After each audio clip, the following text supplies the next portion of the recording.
Profil Wenti Eri yang resmi dinikahi Adul, berkenalan dari medsos, ternyata seleb TikTok asal Tegal. Kabar bahagia datang dari komedian Adul yang baru saja melepas status dudanya.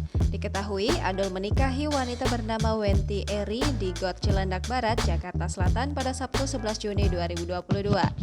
Keduanya menggelar akad nikah secara sederhana menggunakan adat Betawi. Lantas siapa sosok Wenti Eri?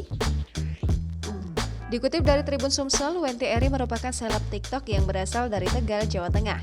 Ia lahir pada Oktober, namun untuk tahun lahirnya masih belum diketahui secara pasti.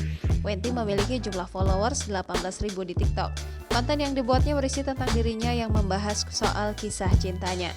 Namun ada pula konten ketika Wenti Eri mengulas beberapa produk endorsement.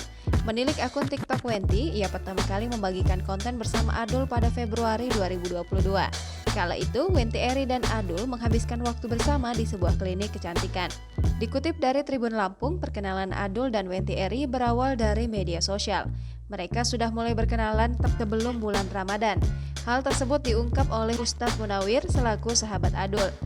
Ustadz Munawir bersyukur masukannya agar Adul segera menikah diterima. Prosesi akad nikah berlangsung lancar. Abdul berhasil mengucapkan kalimat ijab kabul dengan 1 kali tarikan napas. Soal mas kawin, Adul menyerahkan perhiasan seberat 13 gram dan uang tunai sebesar Rp110.622. Jangan lupa subscribe, share, komen, dan like ya!